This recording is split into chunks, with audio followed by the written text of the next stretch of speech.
Hello and welcome back to another character creation video. My name is Lumen and today we're jumping into the Last Hero of Nostalgaia. This is a Souls-like RPG played from the over-the-shoulder or third-person perspective, and in this, Nostalgaia, the world of video games, is collapsing backwards into a mysterious pixelation. And you are the hope that emerges to fight back. I've played a bit of the demo myself, it seems a lot of fun, and the character creation and customization, well, it's a pretty good time. I'm going to put some timestamps below, and you can use them to sort of skip through the different parts of this video.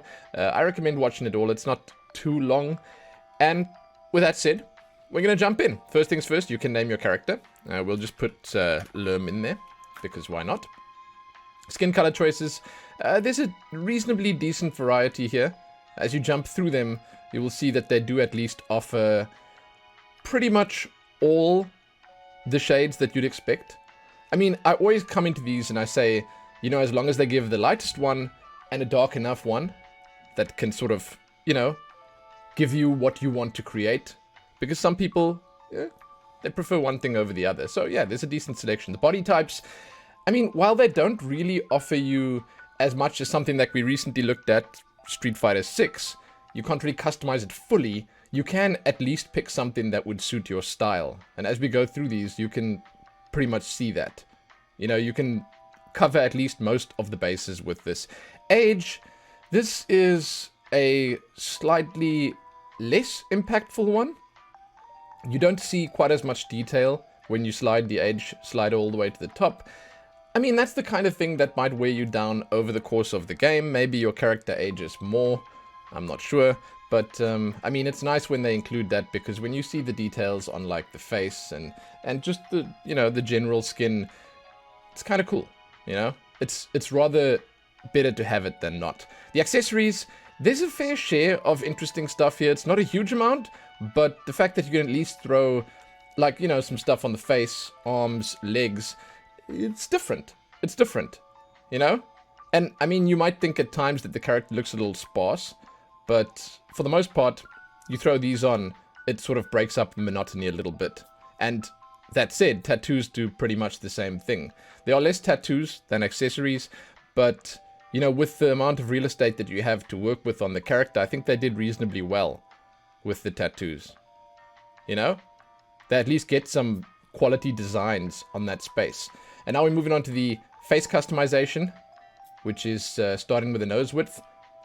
I mean, you know, they don't really give you the biggest schnoz. When you pull it all the way to the top here, it's alright, you know, it's alright.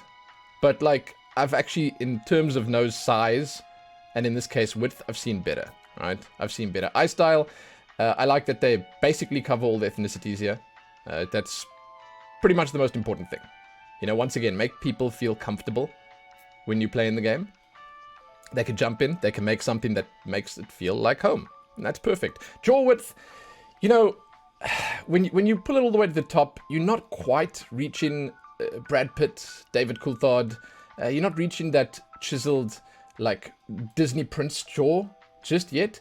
But, I mean, it's most of the way there. Again, they're not working with that much, so to be able to show that kind of definition when you pull this around here, it's a difficult enough feat.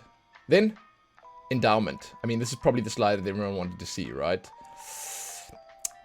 Now, I didn't mark the video as not safe for work, because while this is impressive, and honestly, while you can see quite a lot sort of showing through the seams here, it's still not quite as, let's just say, risque as some of the other stuff we've seen recently in character creation videos. I mean, like, there have been a lot of games recently where your endowment, it plays a bigger part. In this, it sort of takes a sideline position. The fact that you can sort of push this up a little bit, and if you look at just the general size that you're working with when you pull it to the top, you can see that, I mean, it's impressive. It needs to be said, it's impressive, but still, it's just sort of an extra. You know, and once you put the armor and stuff on, that extra will pretty much go away. Hairstyles, I always say that it's better to put this, like, closer to the start, because it is by far, and in this customization, it's no exception. It's by far the most impactful choice that you can make.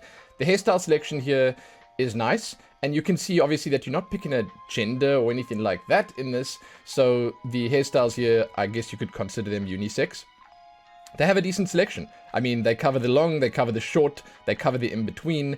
There's no color option on the hair, which I will say is a little disappointing, but for the most part, they still have a pretty fantastical lineup of choices here. And I mean, if you look at some of these, like this one for instance, I mean, just check it. It's kind of great.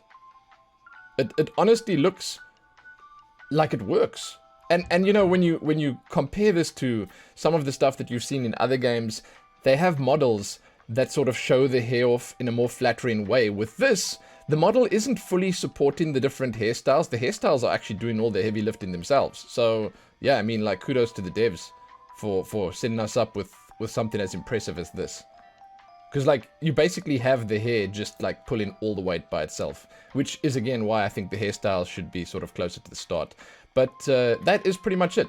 I'm going to say here at the end that while there are, like, a decent selection of customization options here, and while I feel like you can make something pretty damn unique, for the most part, you are going to be getting the customization, and you're going to be getting the sort of unique look and feel from armor and weapons that you pick up, right? So, specifically, we'll jump onto the next screen and you'll see what I'm talking about. Specifically, the armor that you equip, it will sort of cover almost everything that your character is showing right here up, and at a certain point you might not even see the model that you created anymore anyway.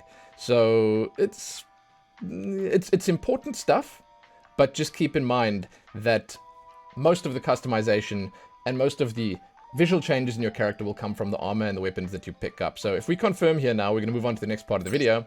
You get to actually pick your class, and as you can see over here, there are a decent selection that use different weapons. We have the Dartadin. It's a noble and stalwart defender of order. Favors vitality. So that's your tank. You can see the attributes over here. He uses a sword and a shield. We have the Formatter. Brutal savage who wields heavy weapons. Favors strength. Right? So that's the heavy hitter. Once again, the attributes. And you can see the starting armor over there. If you compare them, this one definitely starts with a little bit more. And this one starts with a little bit less. And I suppose you can sort of look at the subtext here. Dartadins are champions of fidelity. They are the well-rounded and versatile class. Formatters pulverize the pixels of all who stand in their way. No weapon is too big. Then we have the Resolutionary. It's a swift and evasive outsider. Favors dexterity. Resolutionaries see the world differently than others. They strike quickly to bring about change. I think it's even less defense. As I said, like, dexterity is the favor here. They all start with shields so far. I'm actually almost certain all of them start with shields throughout here. But you can obviously mix that up. And like Dark Souls, you can sort of one-hand the weapon with a shield, or you can two-hand it and hold it in both hands. But these guys, you're obviously going to be putting things like daggers and dual wielding stuff on there. Then we have the Sorcerer. Channeler of Nostalgaia's primal energies. It favors source magic. Sorcerers are not bound by the constraints of reality. They access something deeper. Even less armor here. And yeah, this is basically your caster. They're using a rapier, it seems like.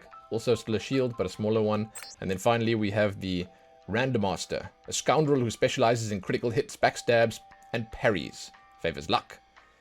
Interesting. So, like, these two, I guess, are sort of a little similar, but with this one, as you can tell, this is the one where I think positioning comes into play. So, critical hits, backstabs, parries, you're going to want to deflect the attacks instead of accept the attacks. You're going to want to try and get those stabs in the back instead of take the enemies on from the front. Doesn't always work so well on bosses, I think, but yeah. Randomasters employ tactics that confound others. Luck and chance are opportunities. And that's it. Those are the classes available to you. You can see that each class has a unique style. Very much different from every other class in the game. And keep in mind that these are just starting points. When you jump into the game, then you will, much like in any other Souls-like game, be mixing things up. You'll be changing things. You will be basically build in the class in any way, shape, or form that you want. So this is, again, just like how you start in, right?